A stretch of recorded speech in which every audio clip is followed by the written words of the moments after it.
popular Kikuyu radio presenter Njoroge and husband to controversial gospel artist Lincon is finally back to social media after the long break when his wife was exposed. Maana hapo hivyo nimechill na Holy J. Subscribe to Holy J TV. Are you holy? Hello guys, and welcome back to Holy J TV. Of course, it's your boy Holy J, your number one infotainment news plug. Na manze, kama huja subscribe kwa hii channel, kindly consider doing that because great content is coming, and thank you so much manze. Ile support mnaendelea kunionyesha as usual.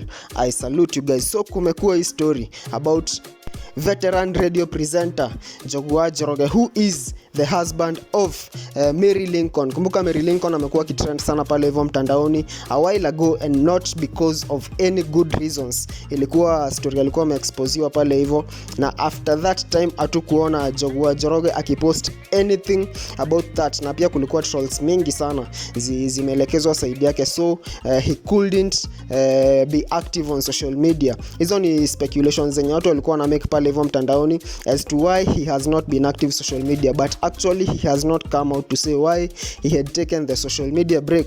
So Njoroge is back to the social media world, na pale hivyo mtandaoni aliweza kupost sad news about the passing of Wambogo wa Kimamu's dad, na pale hivyo mtandaoni aliweza kuandika, my brother Wambogo wa Kimamu, I know how difficult it is to you and your family, but our God in heaven will speak words of comfort to your hearts.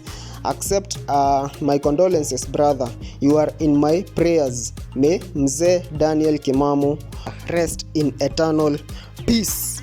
Hivyo ndo alienda pale hivyo mtandaoni kuandika, and it's the first time since I think October hapo hivyo hakuwa mapost anything, na kulikuwa speculations ati anakosa kupost kwa sababu ya ile aibu yenye alifanyiwa na his wife pale hivyo Lincon, when Lincon was exposed for sending nude photos to another man mwenye si yeye, na ikabidi take that social media break, but now we see he has come back. Watu wangu, bado there are things zenye bado tutaweza kupata clearly whether they are still together with Lincon ama waliachana. Kulikuwa pia speculations that waliweza kuachana na akachukua kila kitu yenye alikuwa amembaia pale hivyo, ikikuwa pia ni gari na nyumba akaweza kuzichukua. So we expecting it time maybe amerudi mtandaoni, maybe he will give us hints as to whether they are together ama hawako pamoja, na obviously hatuwezi expect atakuja kuongelelea hiyo story publicly, maybe aongee through hints, na we will be here to let you know if anything happens. In the meantime, tuendelea kusubscribe, like, share, comment, tunaendelea kusonga vizuri.